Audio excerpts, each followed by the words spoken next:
Jai Hind. Today we are going to discuss the chapter Statistics. Hope you all have watched the video on Introduction to Statistics. And in 9th standard you have studied the measures of central tendencies, that are arithmetic mean, median and mode. What do you mean by measures of central tendency? See, these three are the methods we are using to find the value which comes at the center of a data. Data and all you know very well. You studied in lower classes, so I am not going to that much basic part. So here in this chapter, you are going to study how to find out arithmetic mean of a grouped data. To find out mean of an ungrouped data, you studied in 9th standard. Suppose if the data is given like this, 31, 42, 27, 16, 43, etc. You know how to find out the mean of this data. There you studied the formula mean is equal to sum of all observations by number of observations. For ungrouped data, you have used this formula mean is equal to sum of all observations by number of observations. Okay, same formula we are applying for grouped data also, but in another way. What is in by grouped data? If we have more numbers of observations, there for easy calculation or to find out the mean easily, we are making the data as grouped data. Suppose in your class there are 40 students and all the students are getting different marks, then keeping the data one by one is difficult. So for keeping it in short, we are preparing the data as grouped data. Like this. See, suppose if you have the marks of some students 0 to 5, there are 5 students. 5 to 10, 16 students are getting the marks between 5 to 10. 3 students are getting the marks between 10 to 15. So like this we are preparing a table and which is called frequency distribution table that you studied last year. Here also we will have grouped frequency distribution table to find out the mean of the data. Then some of the basic concepts you should know about the grouped data. These groups we are calling as class intervals and these are frequencies. In the case of students, these are number of students and it is taken as frequency. And if the class intervals are 0 to 5, 5 to 10, 10 to 15, etc., the first numbers we are calling as lower limits and second numbers we are calling as upper limits. And you should know the term class size. What is meant by class size? That is the difference between the upper limit and lower limit. Here the difference between the upper limit and lower limit is 5. So in this case class size or otherwise we are using the term class width. It is 5. Now we can discuss how to find out the mean of a grouped data. Till we discuss only the previous knowledge. We are going to our 10th topic, mean of grouped data. For finding mean of a grouped data, we have 3 methods. One is direct method, second one assumed mean method, third one step deviation method.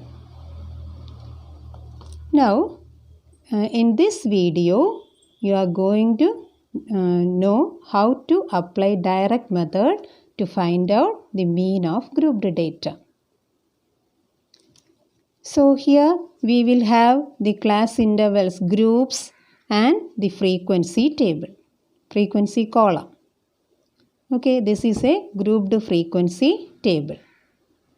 Here, last year you studied when you have a frequency table how to find out the mean of the data. Just like you xi column, fi column, you had these two columns.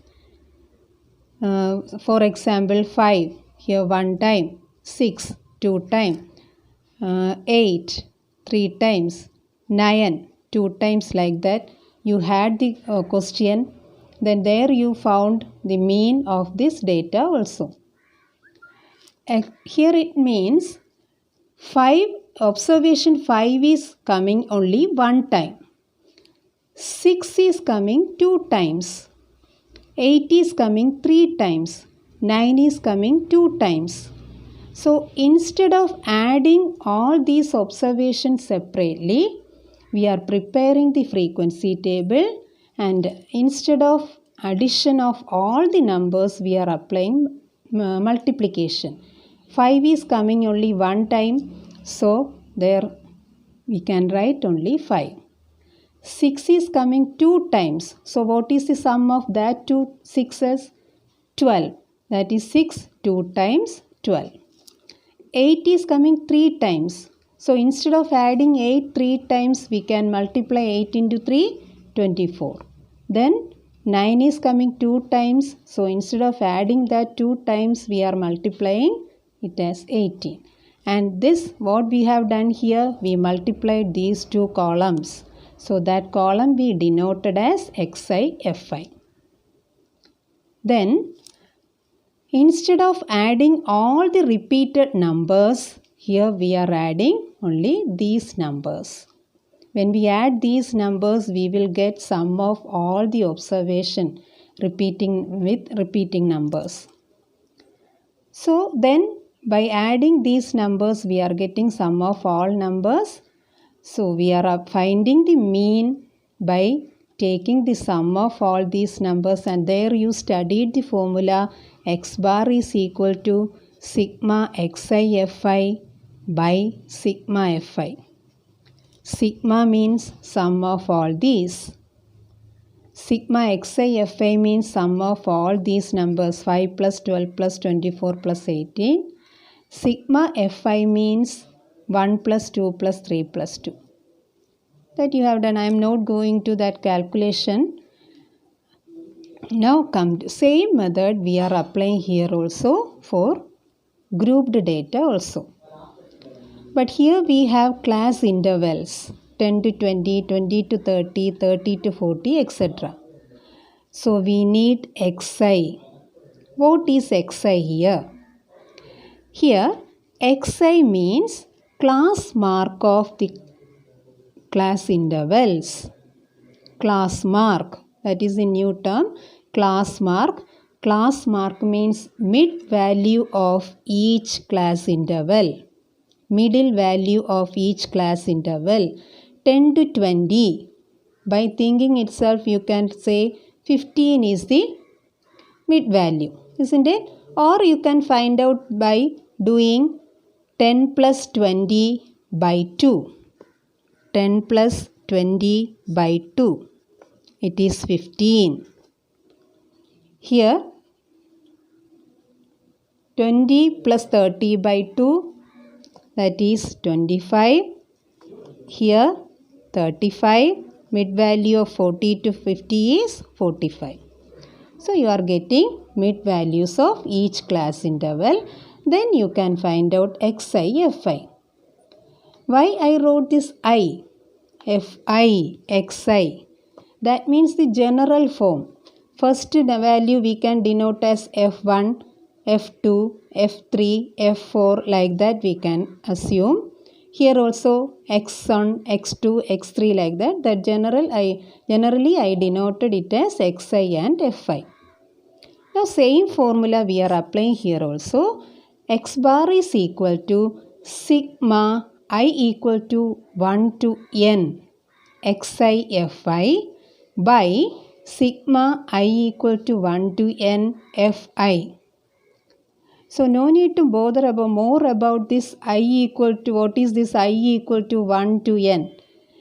It represents only the position of that x1, f1, x2, f2, x3, f3, like that it is coming.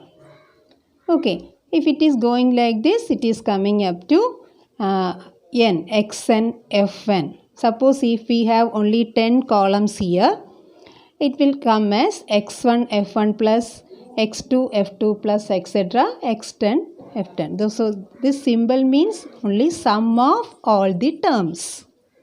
Okay, so this is the formula for finding arithmetic mean using direct method. Now we can discuss one question. Now come to this question. Find the mean of this following distribution table. Okay, question is given as class interval and frequency. Sometimes you will get the explanation about the given table in the question. So here nothing is given, only class interval and frequency is given, they are given directly. Now how to find out a mean of this given data? We have the class intervals, then fi column we have, frequency column we have, then what is xi? Mid value of each class. So 0 plus 10 by 2, 5. 10 plus 20 by 2, 15. So without doing calculation also you can say the mid value of these classes. It is very easy. Mid value of 20 to 30 is 25. 30 to 40, 35, etc. Now what is our formula? Mean is equal to sigma xi fi by sigma fi. Okay. Now we have xi column and fi column. We have to multiply. 4 into 5, 20. 4 into 15, 60. These two columns we have to multiply. Then for the formula we need sum of all these xi fi columns numbers. So when we add this, we can have 1910. Already I added. Here now we need sigma fi. That means sum of all frequencies. That we got as 50. Now mean is equal to sigma xi fi by sigma fi. So 1910 by 50, we are getting 38.2. So watch the video how we applied, how we used the formula to find out the mean of a grouped data.